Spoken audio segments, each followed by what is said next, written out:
and today we are going to start a new story from your supplementary reader Moments, and the name of the story is The Happy Prince. A very thought-provoking story this is, children, by a very famous writer, Oscar Wilde. He needs no introduction, a very famous Irish writer. We will talk about him towards the end of the story. But first up, what is this story all about? The first thing that we have to talk about is the Happy Prince was a beautiful statue. I am just reading out these lines. He was covered with gold, he had sapphires for eyes and a ruby in his sword. Why did he want to part with all the gold that he had and his precious stones? यानी ये कहानी है एक statue की. Happy Prince एक था जिसकी एक स्टैचू बना दी गई, बड़ा पॉपुलर था अपने शहर में वो, तो उसकी यादगार में उसके डेथ के बाद एक स्टैचू बना दी गई.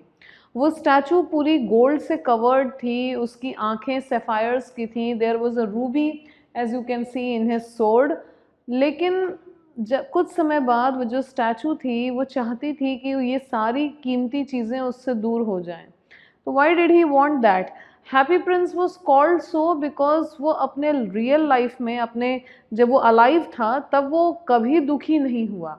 ही remained happy through out his life, and that is why he has been called as the happy prince in the story.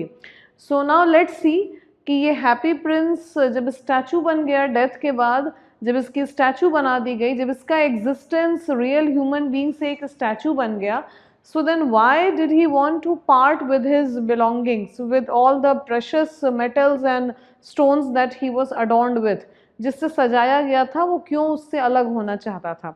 Let's see, and we can know this only while reading this story. Let's see. High above the city on a tall column stood the statue of the happy prince. यानी शहर में ऊंची जगह पे काफ़ी ऊंचा सा column था. शहर में एक ऊंचा सा कॉलम था, बहुत ऊंचा, जहाँ पूरे शहर से ऊंचा था वो. Stood the statue of the happy Prince, और उस कॉलम, उस पिलर के ऊपर हैप्पी प्रिंस का स्टैचू बना के लगाया गया था. He was gilded all over with thin leaves of fine gold.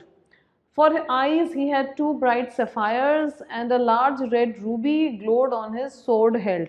यानी कि उसकी पूरी बॉडी जो है वो कवर्ड थी प्लेट्स से. Gold, gilded is gold plating, पूरा गोल्ड प्लेट से पूरा कवर्ड था उसका body. Plates, fine leaves of gold से पूरी बॉडी कवर्ड थी.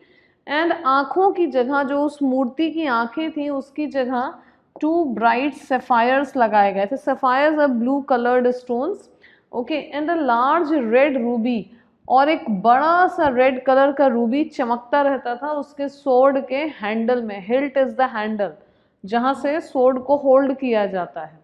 तो फिर ऐसा क्या हुआ कि वो इन सारी चीज़ों से पार्ट अवे करना चाहता था. Let's see this. Let's go through the next part of the story. High above the city, I am starting again. High above the city, on a tall column stood the statue of the happy prince. He was gilded all over with thin leaves of fine gold for eyes. He had 2 bright sapphires and a large red ruby glowed on his sword hilt. ये हम पढ़ चुके हैं already. One night there flew over the city a little swallow. His friends had gone away to Egypt 6 weeks before, but he had stayed behind. Then he decided to go to Egypt too. एक दिन क्या हुआ कि एक swallow is a bird, एक bird आई और उस city में उसके जो फैमिली एंड फ्रेंड्स थे वो ऑलरेडी इजिप्ट चले गए थे उड़ के.